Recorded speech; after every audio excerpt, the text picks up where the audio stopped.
সুপ্রিয় দর্শকবৃন্দ, আসসালামু আলাইকুম। শুরুতেই জানিয়ে দেব আজকের সংবাদ শিরোনাম, তারপরে থাকবে এই নিয়ে পুরো বিস্তারিত। 88 বছর বয়সে পোপ ফ্রান্সিস মারা গেছেন। মৃত্যুর আগে বিশ্বকে তিনি কি বলে গিয়েছিলেন? ইসরায়েলের গাজায় যুদ্ধ নিয়েও তার একটি মন্তব্য সামাজিক যোগাযোগ মাধ্যমে ভাইরাল। কি সেই মন্তব্য, জানাবো পুরো বিস্তারিত।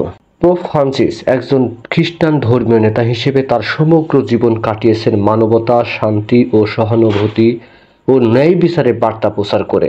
88 বছর বয়সে তার মৃত্যু একটি যুগের অবসান ঘটায়, তবে তিনি তার জীবনকালে বহু গুরুত্বপূর্ণ বার্তা রেখে গেছেন, যার মধ্যে অন্যতম হল গাজায় চলমান সহিংসতা সম্পর্কে তার একটি মন্তব্য। আর মন্তব্যটি হলো, এটি যুদ্ধ নয়, এটি হত্যাকাণ্ড, এটি সন্ত্রাস, এটি একটি নিষ্ঠুরতা। এই বক্তব্যটি বিশ্বজুড়ে ব্যাপক আলোড়ন সৃষ্টি করে, কারণ এটি ছিল একজন ধর্মীয় নেতার পক্ষ থেকে শক্তিশালী, নৈতিকভাবে সাহসী অবস্থান।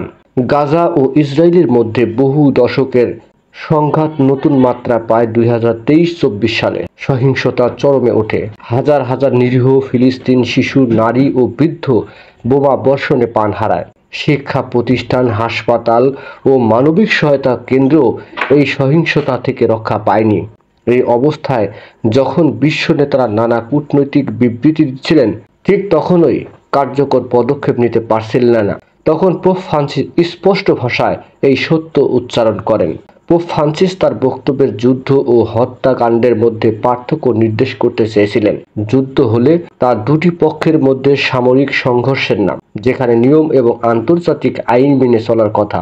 কিন্তু গাজার সাধারণ মানুষের উপর লাগাতার হামলা, শিশুদের হত্যা, খাদ্য ও ঔষধ সরবরাহে বাধা দেওয়া, এসব সবকিছুই যুদ্ধের নীতির পরিপন্থী। তিনি এটিকে সন্ত্রাস ও নিষ্ঠুরতা হিসেবে অভিহিত করে আন্তর্জাতিক সম্প্রদায়কে দৃষ্টি ফেরাতে বলেন। পোপ ফ্রান্সিস শুধুমাত্র বর্তমান পরিস্থিতির সমালোচনা করেননি, বরং একটি ভবিষ্যৎবাণী করেছিলেন। এই সহিংসতা যদি চলতে থাকে তবে বিশ্বকে আরো গভীর সংকটের দিকে নিয়ে যাবে।